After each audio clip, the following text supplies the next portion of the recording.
രാത്രി നമ്മുടെ അടുത്ത വിഷയത്തിലേക്ക് നമ്മൾ കടക്കുന്നു. നമ്മൾ മനസ്സിലാക്കി ദൈവത്തിന്റെ ഡിസിപ്ലിൻ, ദൈവത്തിൻ്റെതായിരിക്കുന്ന പണിഷ്മെന്റ്, ശിക്ഷയ്ക്കകത്ത് 4 കാര്യങ്ങൾ അടക്കപ്പെട്ടിട്ടുണ്ട്.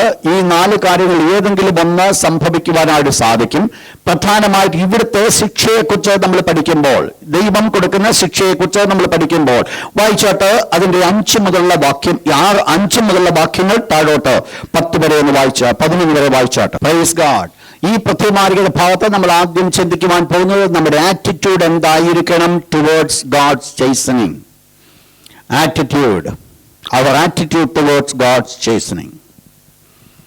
ദൈവം നമ്മെ ശിക്ഷണത്തിൽ കൂടെ നടത്തുമ്പോൾ, ദൈവം നമ്മളെ അനുസരണത്തിൽ കൂടെ നടത്തുമ്പോൾ നമ്മുടെ ആറ്റിറ്റ്യൂഡ് എന്തായിരിക്കണം, എങ്ങനെയായിരിക്കണം നമ്മൾ അതിന് റെസ്പോൺസ് ചെയ്യുന്നത്. പലപ്പോഴും ആ വാക്യം നമ്മൾ പഠിക്കുമ്പോൾ നമ്മൾ ഒരു കാര്യം കാണുന്നുണ്ട്. 11ാമത്തെ വാക്യം, ഏത് ശിക്ഷയും തൽക്കാലം സന്തോഷകരമല്ല, ദുഃഖകരമത്രേ എന്ന് തോന്നും. അപ്പോൾ ശിക്ഷിക്കപ്പെടുന്നത് ഒരിക്കലും സന്തോഷപ്രദമായിരിക്കുന്ന കാര്യമല്ല, അത് വേദന ഉളവാക്കുന്ന കാര്യമാണ്. അതുകൊണ്ട് പലപ്പോഴും നമ്മൾ ചിന്തിക്കാറുണ്ട്, ദൈവമേ ഞങ്ങൾക്കിതിൽ നിന്നൊരു വിടുതൽ തരണം. വിടുതൽ വേണ്ടത് വളരെ ആവശ്യമാണ്. എന്നാൽ നമ്മുടെ ഒരു ആറ്റിറ്റ്യൂഡ് എന്തായിരിക്കണം? ദൈവം നമ്മെ ശിക്ഷണത്തിൽ കൂടെ നടത്തുമ്പോൾ എങ്ങനെയായിരിക്കണം നമ്മൾ അതിനെ പ്രതികരിക്കേണ്ടത്? നമുക്ക് വയ്യ എന്നുള്ള വേർഡ് അല്ല അവിടെ വേണ്ടത്. ദൈവത്തിന്റെ ദാസനെ പ്രകാരം പറയുന്നു, അവിടെ പറയപ്പെടുന്ന 5ാമത്തെ വേർഡ് ഇപ്രകാരമാണ്, മകനെ കർത്താവിന്റെ ശിക്ഷ നിരസിക്കരുത്. അവിടെ പറയുന്നു, ഡു നോട്ട് ഡിസ്പൈസ് ഗോഡ്സ് ചേസനിങ്. ദൈവത്തിന്റെ ശിക്ഷയെ വൃഥാവായിട്ട് അത് നിരസിക്കുവാനിടയാകരുത്. നിരസിക്കരുത് എന്ന് പറഞ്ഞാൽ നമ്മൾ അടി മേടിക്കണമെന്നല്ല ഞാനിവിടെ പറഞ്ഞു വരുന്നത്. പക്ഷെങ്കിൽ നമ്മുടെ ആറ്റിറ്റ്യൂഡ്, നമ്മൾ ചില പ്രയാസങ്ങൾ കൂടെ കടന്നു പോകുമ്പോൾ ആ പ്രയാസങ്ങൾ നമുക്കുണ്ടാകേണ്ട ഒരു ആറ്റിറ്റ്യൂഡ്, നമ്മൾ ആ അവസ്ഥയിൽ കൂടെ കടന്നു പോകുമ്പോൾ നമ്മളത് മനസ്സിലാക്കണം. ദൈവത്തിന് ഈ പ്രത്യയമായിരിക്കുന്ന കാര്യങ്ങൾ ശിക്ഷണത്തിൽ കൂടെ നടത്തുമ്പോൾ ദൈവത്തിന് പ്രധാനമായിട്ട് 4 കാര്യങ്ങളാണ് അതിനകത്ത് നമ്മൾ കാണുന്നത്. ദൈവികമായ ശിക്ഷ, ഞാൻ ആ വിഷയം വന്നിട്ട് ഞാൻ ഇതിലേക്ക് കടന്നു വരുവാൻ സാധിക്കും. ഓക്കെ, അവിടെ നമ്മൾ കാണുന്നത് ദൈവം തന്റെ മക്കളെ ശിക്ഷിക്കുമ്പോൾ, ദൈവം തന്റെ മക്കളെ അച്ചടക്കത്തിലേക്ക് നടത്തുമ്പോൾ 4 കാര്യങ്ങളാണ് പ്രധാനമായിട്ട് നമ്മളിവിടെ കാണുന്നത്. 1ാമത്തെ കാര്യം, ദൈവത്തിന്റെ ശിക്ഷ, ഡിസിപ്ലിൻ എന്ന് പറയുന്നത് is the proof of his love. Note that God's discipline is the proof of his love. ദൈവം നമ്മെ സ്നേഹിക്കുന്നു എന്നുള്ളതിന്റെ തെളിവാണ് ദൈവത്തിന്റെ ശിക്ഷ എന്ന് പറയുന്നത്.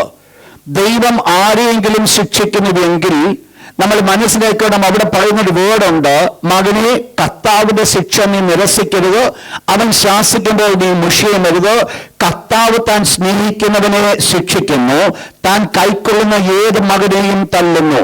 അപ്പൊ സ്നേഹത്തിൽ ഉള്ളതായിരിക്കുന്ന ദൈവീയമായിരിക്കുന്ന ഡിസിപ്ലിനകത്തുള്ള 2 കാര്യങ്ങൾ നമ്മൾ മനസ്സിലാക്കണം. ഒന്ന് love and second one punishment. ദൈവം നമ്മളെ അച്ചടക്കത്തിലേക്ക് നയിക്കുമ്പോൾ 2 കാര്യങ്ങളാണ് അവിടെ കാണുന്നത്. ഒന്ന് ലവ്, സ്നേഹിക്കുന്നു. 2 അവിടെ വെളിപ്പെടുത്തുന്നത് ഡിസിപ്ലിൻ തരുന്നു, ഡിസിപ്ലിനിലേക്ക് നയിക്കുന്നു. ഇത് 2ഉം ഒരുമിച്ചാണ് ദൈവം ചെയ്യുന്നത്. ദൈവം ഒരിക്കൽ പോലും നികൃഷ്ടമായിട്ട് അടിച്ച് അങ്ങ് വിട്ടുകളയുന്നൊരു ദൈവമല്ല. പിന്നെയോ ദൈവം എന്ത് ചെയ്യുന്നു? ഒരടി കൊടുത്താലും ദൈവം എന്ത് ചെയ്യുന്നു? സ്നേഹിക്കുന്നു. നിങ്ങൾക്കറിയാം, ഈ ദൈവത്തിന്റെ ദാസനാകുന്ന യോന ദൈവത്തിന്റെ ഹിതത്തിന് വിരുദ്ധമായിട്ട് കടന്നുപോയി. എന്നിട്ട് അവസാനമായിട്ട് ദൈവം മടക്കിക്കൊണ്ടുവന്നു. യോന നിനവയ്ക്ക് വെച്ച് പ്രസംഗിച്ചു. പ്രസംഗമെല്ലാം കഴിഞ്ഞിട്ട് യോന മാറിപ്പോയി ഒരു കൊച്ചു കുടിലൊക്കെ ഉണ്ടാക്കി അവിടെ ഇരിക്കുകയാണ് നിലവയുടെ നാശം കാണുവാൻ. ഒരു ദിവസം ദൈവം എന്ത് ചെയ്തു? നല്ലൊരു ഇല, ഒരു വൃക്ഷം വളരുവാനായിട്ട് അനുവദിച്ചു. നിങ്ങൾ മനസ്സിലാക്കണം, എന്തിനാ ദൈവം ചെയ്തത്? യോനയുടെ തലയ്ക്ക് തണലാകേണ്ടതിന്. നിങ്ങൾ മനസ്സിലാക്കണം, ഒരു അപ്പനെ പോലെ ദൈവം യോനയെ മുൻപോട്ട് നയിക്കുക. ദൈവത്തിന് ചിലത് പഠിപ്പിക്കുവാനായിട്ടുണ്ട്, ദൈവത്തിന് ചിലത് പറഞ്ഞു കൊടുക്കുവാനായിട്ടുണ്ട്. യോനയെക്കുറിച്ച് ദൈവം ഈ ശിക്ഷണത്തിൽ കൂടെ നടത്തിയതിന്റെ ഒരു കാരണം എന്ന് പറയുന്നത്, യോന ഒന്ന് മനസ്സിലാക്കണം ദൈവത്തിന്റെ ഹൃദയം എന്താണെന്ന്. ആരും നശിച്ചു പോകാതെ വണ്ണം നിത്യജീവൻ പ്രാപിക്കേണ്ടതാണ് ദൈവത്തിന്റെ ദൈവത്തിന്റെ ഹൃദയമെന്ന് മനസ്സിലാക്കുവാൻ ദൈവം യോനയെക്കുറിച്ച് ആഗ്രഹിച്ചു. അപ്പോൾ ഈ ഒരു കാഴ്ചപ്പാട് യോനയ്ക്ക് വെളിപ്പെടുത്തുവാനായിട്ട് ദൈവം ആഗ്രഹിച്ചപ്പോൾ ദൈവം വെറുതെ അവനെ ദൂരത്ത് കൊണ്ടങ്ങ് ഇട്ടുകളഞ്ഞില്ല. പിന്നെയോ അവന്റെ ജീവിതത്തിൽ അല്പം ബുദ്ധിമുട്ടുണ്ടെന്ന് കണ്ടപ്പോൾ ഒരു വൃക്ഷം വളർന്നു വരുവാനായിട്ട് കാരണമായി തീർന്നു. എന്തിനായിരുന്നു അതിന്റെ പർപ്പസ്? അവന്റെ തലയ്ക്ക് തണലാകേണ്ടതിന്. ഇതെന്തുണ്ടാക്കി? ഭൗതികമായിട്ട് യോനയ്ക്കൊരു സന്തോഷമായി. അടുത്ത ദിവസം രാവിലെ ദൈവം ഒരു പുഴുവിനോട് കൽപ്പിച്ച് അതിനെ അങ്ങ് ഉണക്കിക്കളഞ്ഞപ്പോൾ വീണ്ടും യോന പുറവെക്കുവാനായിട്ട് കാരണമായി തീർന്നു. ഇവിടെയാണോ ദൈവം തന്റെ ഹിതം എന്താണെന്ന് വെളിപ്പെടുത്തിയത്? നിങ്ങൾ മനസ്സിലാക്കണം, രണ്ട് കാര്യങ്ങൾ ഒരുമിച്ച് നടന്നു പോകണം. ഒന്ന്, സ്നേഹം വെളിപ്പെടുത്തുന്നത് ആവശ്യമാണ്. രണ്ട്, സ്നേഹം മാത്രം പോരാ.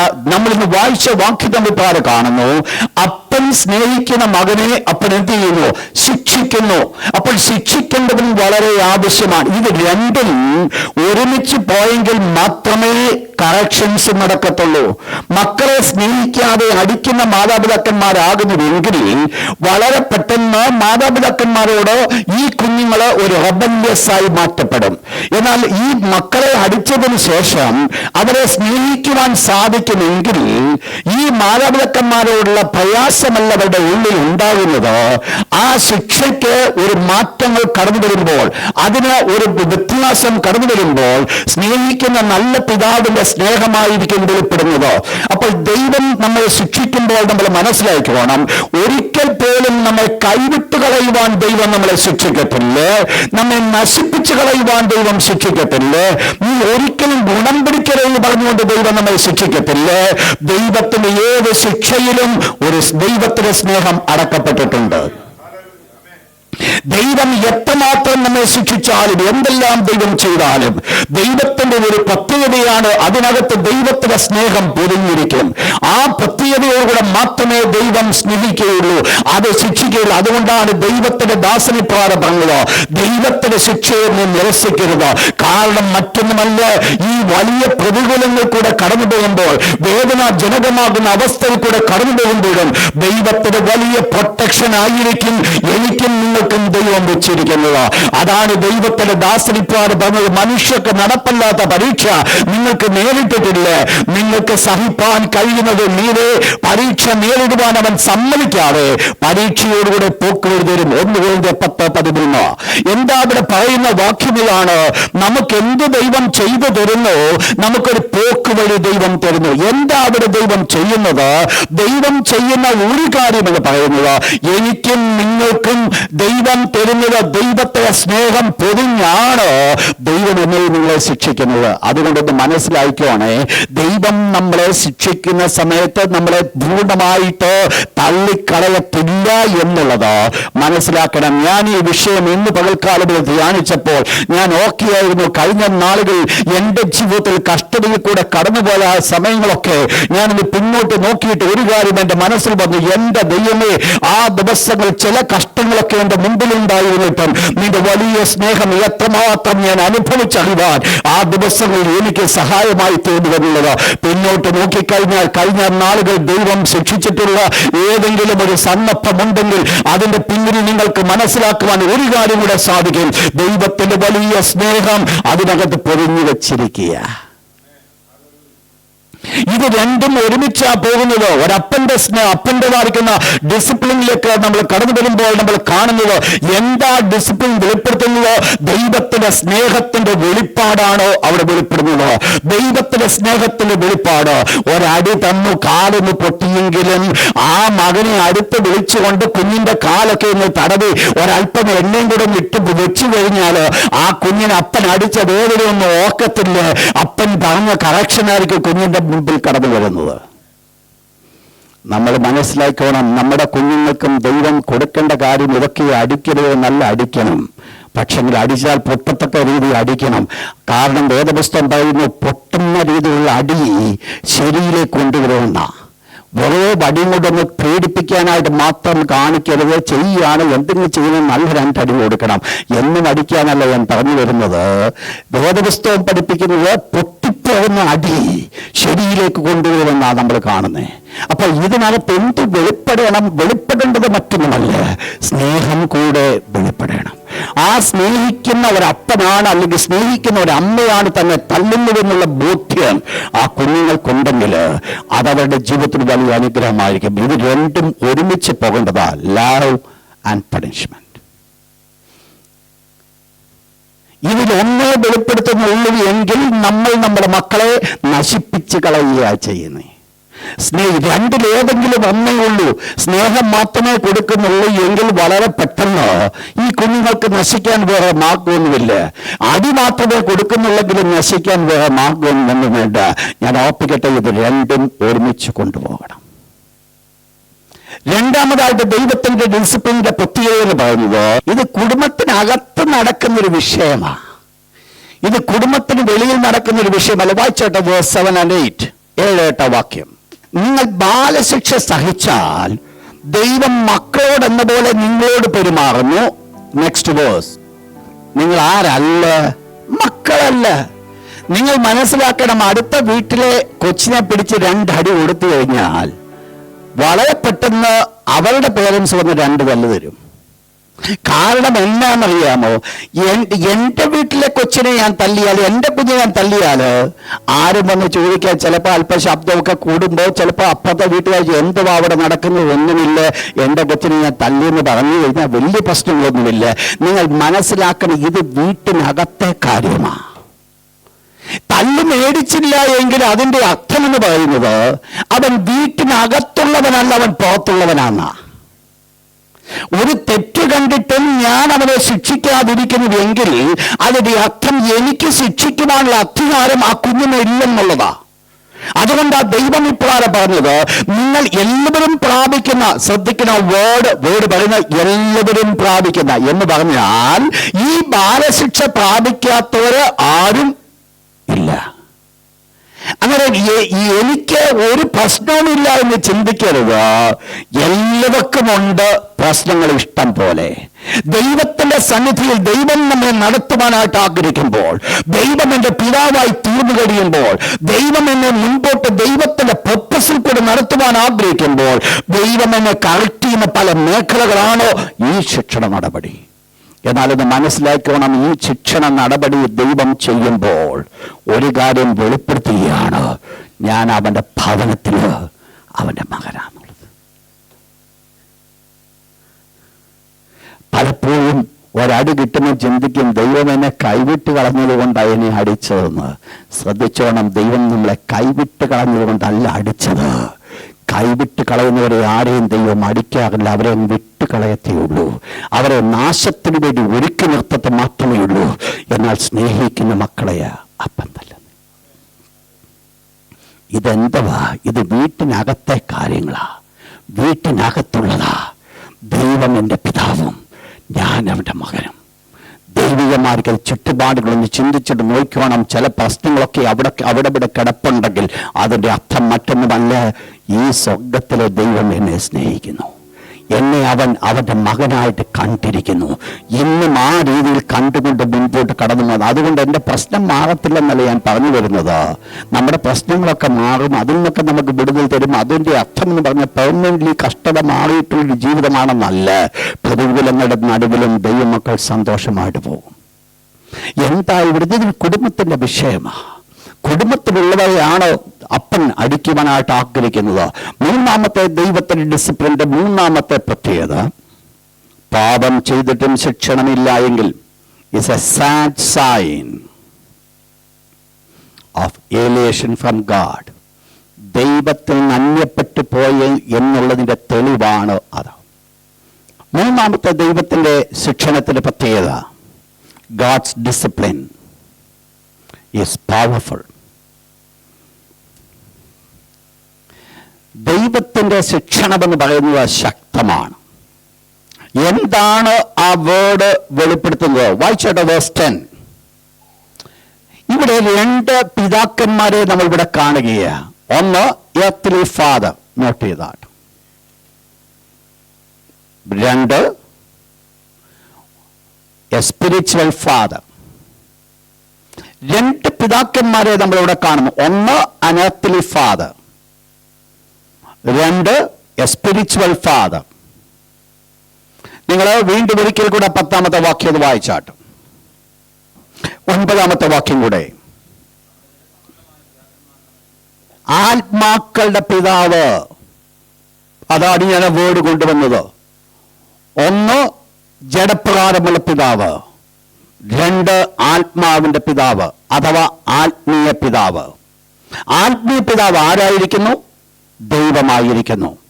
ഈ ദൈവം പിതാവ് ഈ 2 പേരും ശിക്ഷിക്കും. 2 പേരുടെ ശിക്ഷണത്തിന്റെ പ്രത്യേകത എന്ന് പറയുന്നത്, 1ാമത്തെ എർത്തിലി ഫാദറിന്റെ ശിക്ഷണം, അതിന്റെ 1ാമത്തെ പ്രത്യേകത ഫോർ എ ലിറ്റിൽ ടൈം, ഒരല്പകാലത്തൊക്കെ ഉള്ളൂ.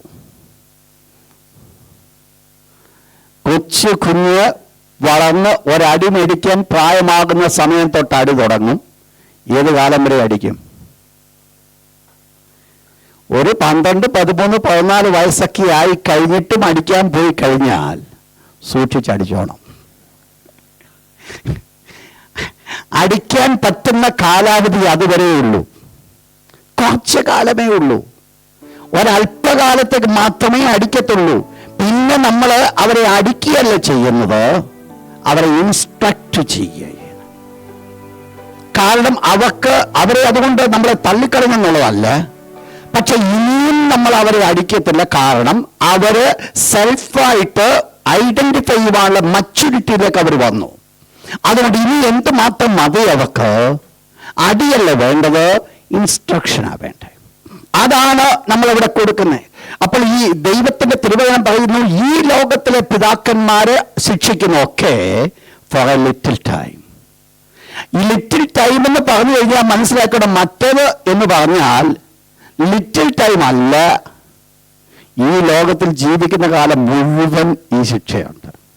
അത് എത്ര പ്രായമായാലും ദൈവത്തിലെ ശിക്ഷയിൽ നിന്നോ ദൈവം മാറ്റത്തില്ല.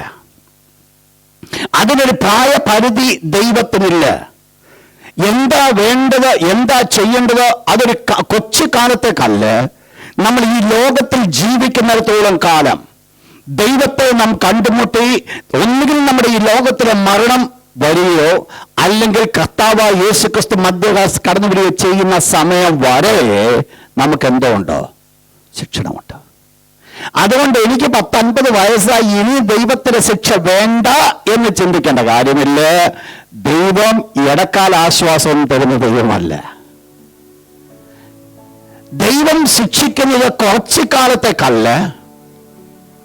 എന്നാൽ ഒന്ന് മനസ്സിലാക്കി വേണം, ഈ ലോകത്തിലെ പിതാക്കന്മാർ ശിക്ഷിക്കുന്നത് പറയുന്നത് according to their own will, അവരുടെ ഇഷ്ടപ്രകാരമാണ്. കൊച്ചൊരു തെറ്റും ചെയ്തില്ലെങ്കിലും കൊച്ചിന് അടി കിട്ടും. ഞാൻ പലപ്പോഴും പറയാറുണ്ട്, ഒരു കുടുംബകലം ഉണ്ടെങ്കിൽ പ്രശ്നം മുഴുവൻ പാവം പിടിച്ച പിള്ളാക്ക. കാരണം തന്നെ കൈ കിട്ടുന്നത് പിന്നെ പിള്ളേരുടെ മേലിലാണ് കയറാൻ പോന്നേ. എന്തോ തെറ്റ് ചെയ്തിട്ട് അവരൊരു തെറ്റും ചെയ്തിട്ടില്ല, പിന്നെ അടിക്കുന്ന എന്തിനാ അടിക്കുന്നേ? സ്വന്തം ഇഷ്ടപ്രകാരം. അതിന് പ്രത്യേകിച്ച് കാരണങ്ങളൊന്നുമില്ല. കാരണം ഉണ്ടായിട്ട് അടിക്കുന്നുണ്ട്, ഞാൻ സമ്മതിക്കുന്നു. കാരണമില്ലാതെ അടിക്കുന്നത് കൊണ്ട്. അപ്പോൾ ഈ ഭൗതികമായിരിക്കുന്ന പിതാക്കന്മാരുടെ അടി, ആ ഭൗതിക മാതാപിതാക്കന്മാരുടെ അടി എന്ന് പറയുന്നത് അവക്കിഷ്ടം പോലെ, അവക്ക് ബോധിച്ചതുപോലെ. പക്ഷെങ്കിൽ ഈ ആത്മീയ പിതാവിന്റെ അടിക്കൊരു പ്രത്യേകതയുണ്ട്. അവക്ക് ബോധിച്ചതുപോലല്ല അടിക്കുന്നത്, ഇറ്റ്സ് വിത്ത് എ പർപ്പസ്. ആ പർപ്പസ് ഉള്ളത് കൊണ്ടാണ് ഞാൻ ആദ്യം പറഞ്ഞത്, ഇതെന്താണ് ദൈവത്തിൻ്റെതായ ശിക്ഷണം എന്ന് പറയുന്നത്? It's purposeful. ദൈവം പർപ്പസ്ഫുൾ. എന്താ ദൈവത്തിന്റെ പർപ്പസ് എന്ന് പറയുന്നത്? വേഴ്സ് 10, 10ാമത്തെ വാക്യം.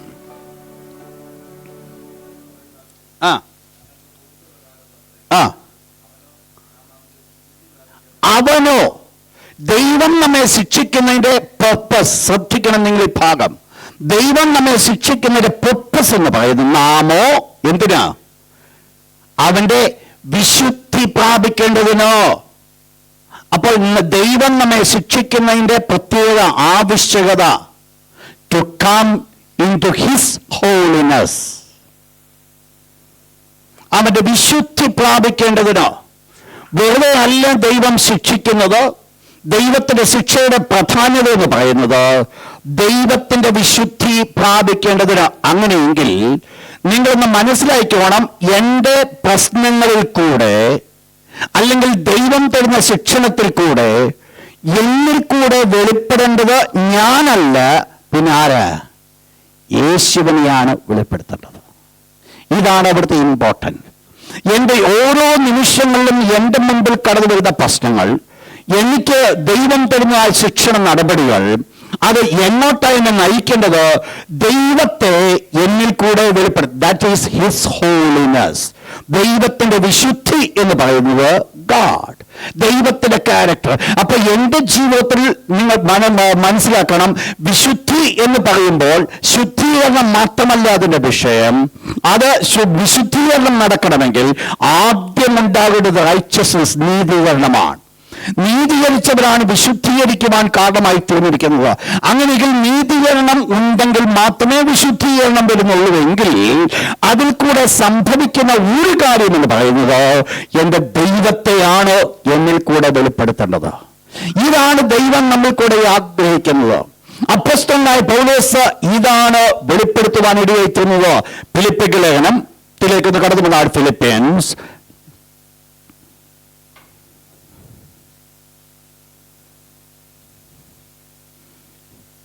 chapter 1 verse 20, 20ാമത്തെ വാക്യം. അങ്ങനെ ഞാൻ ഒന്നിലും ലജ്ജിച്ചു പോകാതെ, പൗലോസ് എന്താ പറയുന്നത്? ക്രിസ്തു എൻ്റെ ശരീരത്തിങ്കൽ, ഞാൻ ജീവിച്ചുകൊണ്ടിരുന്നോട്ടെ, ഞാൻ മരിച്ചോട്ടെ. ഇത് രണ്ടിൽ ഏതെങ്കിലും എൻ്റെ ജീവിതത്തിൽ സംഭവിച്ചാലും എന്റെ വെളിപ്പെടുത്തുള്ളൂ ക്രിസ്തു.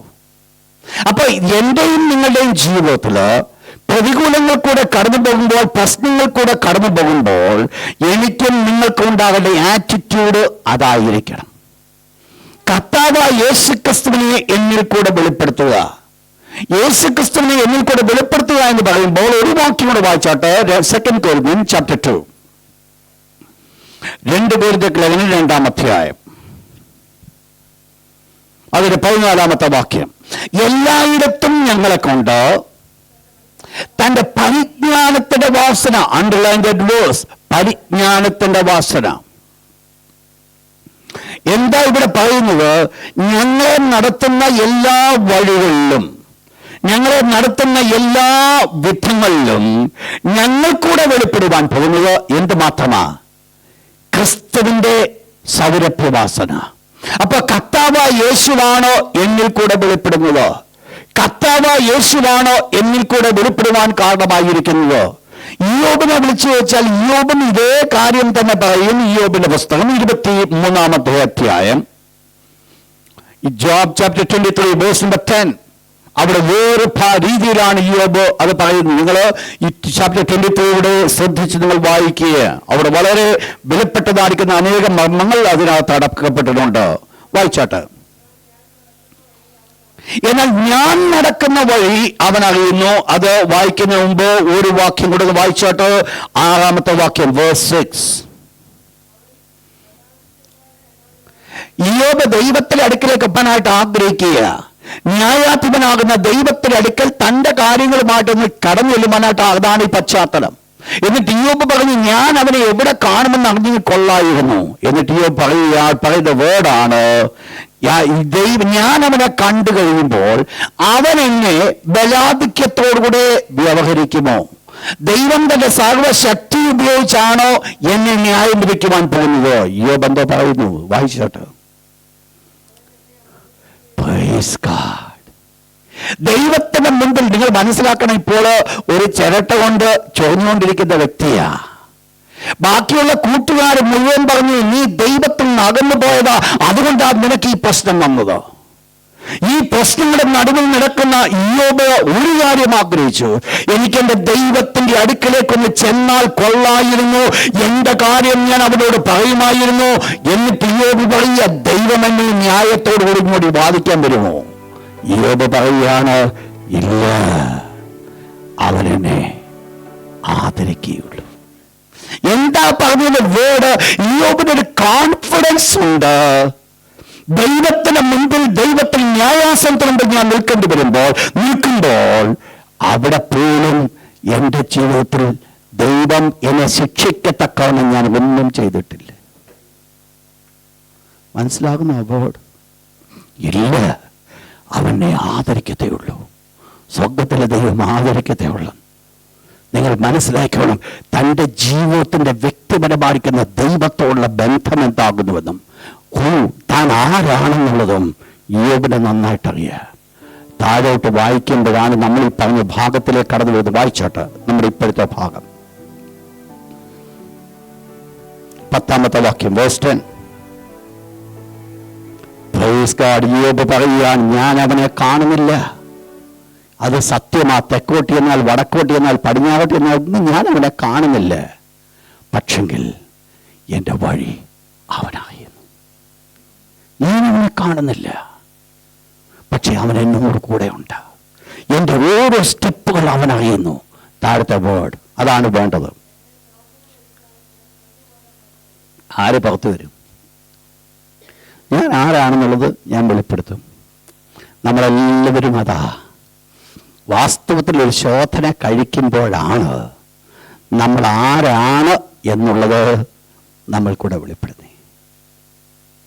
യോബിന്റെ ഈ ഭാഗം ഞാൻ ചിന്തിക്കുമ്പോൾ യോബിന് ഒരു കാര്യം യോബിന് പറയുവാൻ സാധിക്കും. എൻ്റെ മുൻപിൽ ഈ തെറ്റ്, ഇങ്ങനെ സംഭവം വരേണ്ടതിന് യാതൊരു പ്രശ്നമില്ല, ദൈവം എന്നെ ആദരിക്കത്തെ ഉള്ളുവെന്ന് യോബ് പറഞ്ഞ സ്ഥാനത്ത് യോബ് ഈ പ്രതികൂലങ്ങൾ കൂടെ കടന്നു പോകുമ്പോൾ ഞാൻ പൊന്നുപോലെ വെളിയിൽ വരുമെന്ന് പറഞ്ഞു കഴിഞ്ഞാൽ അർത്ഥം ദൈവത്തിന്റെ സ്വഭാവമാണ് എന്നിൽ കൂടെ വെളിപ്പെടുന്നത്. ശിക്ഷണത്തിൽ വളരെ പ്രധാനപ്പെട്ട ഒരു വിഷയമാണ് ദൈവത്തെ എന്നിൽ കൂടെ വെളിപ്പെടുത്തുവാൻ ആഗ്രഹിക്കുന്നു. ദൈവത്തിന്റെ ഹോളിനെസ്, ദൈവത്തിന്റെ വിശുദ്ധി, അതാണ് അവന്റെ പർപ്പസ്. നാമോ അവന്റെ വിശുദ്ധി പ്രാപിക്കേണ്ടതിന്. അപ്പോൾ ദൈവം എന്നെ ശിക്ഷിക്കുവാനുള്ള കാരണമെന്ന് പറയുന്നത് ദൈവത്തിന്റെ വിശുദ്ധി പ്രാപിക്കേണ്ടതിന്. ശ്രദ്ധിച്ചോണേ, അതിനകത്ത് നമ്മൾ മനസ്സിലാക്കുന്ന വലിയ സത്യമുണ്ട്. പ്രതികൂലങ്ങൾ കൂടെ കടന്നു പോകുമ്പോൾ ഞാൻ എല്ലാം തികഞ്ഞതാണ്, എനിക്ക് യാതൊരു പ്രശ്നവുമില്ലെന്ന് പറഞ്ഞുകൊണ്ടിരിക്കുവാനല്ല നോക്കേണ്ടത്. ദൈവത്തിന് മുൻപാകെ അത് മുട്ടുകളെ മടക്കി ദൈവത്തോടൊന്ന് ചോദിക്കണം, എൻ്റെ ദൈവമേ, ഇനിയും എൻ്റെ ജീവിതത്തിൽ കൂടെ നീ എന്താഗ്രഹിക്കുന്നു, എന്ത് കറക്ഷനാണ് എനിക്ക് കൂടെ വരേണ്ടതെന്ന് ദൈവത്തിൻ്റെ പാദങ്ങൾ ചോദിക്കുമ്പോൾ വളരെ ഈസിയായിട്ട് വെളിയിൽ കടന്നു വരുവാനിടയായിത്തരും. ദൈവത്തിന് പർപ്പസ് ഉണ്ട്. ദൈവത്തിന് പർപ്പസ് എന്ന് പറയുന്നത് ദൈവത്തിന് ഹോളിനെസ്സിലേക്ക് ഞാൻ വരിക. അതാണ് എന്നിൽ കൂടെ ദൈവം എക്സ്പെക്ട് ചെയ്യുന്നത്. അപ്പോൾ ആ എക്സ്പെക്ടേഷൻ അനുസരിച്ച് എൻ്റെ ജീവിതത്തെ വിശുദ്ധിയിലേക്ക് നയിക്കുവാൻ സാധിക്കുമെങ്കിൽ അവിടെയാണ് ദൈവത്തിന് വിടുതലിന്റെ കരങ്ങൾ ഞാൻ അനുഭവിക്കുന്നത്.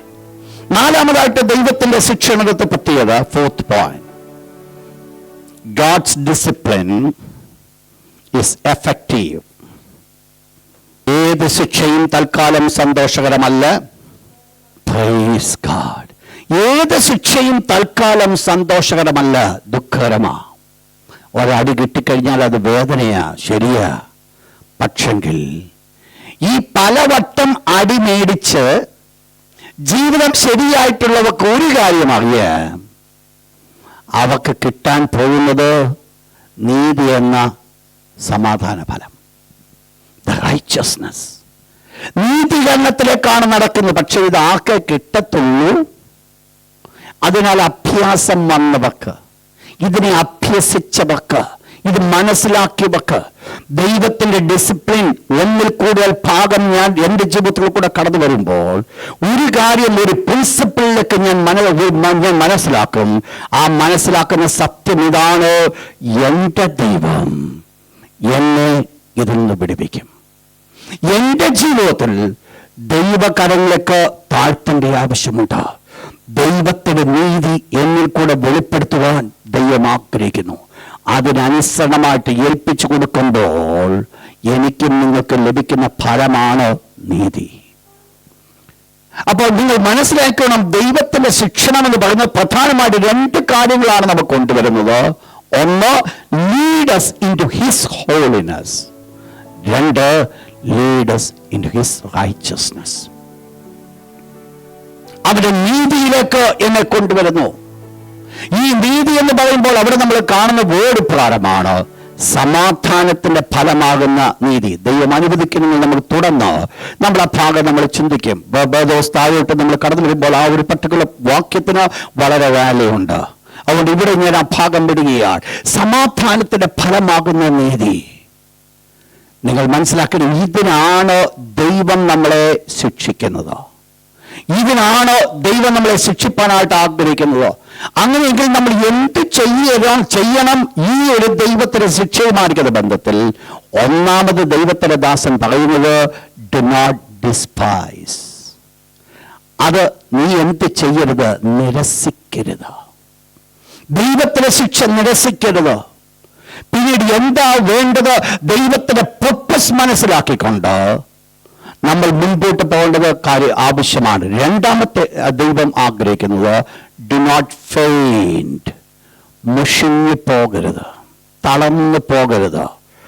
ദൈവം ശിക്ഷിക്കുമ്പോൾ തളർച്ച കടന്നു വരരുത്.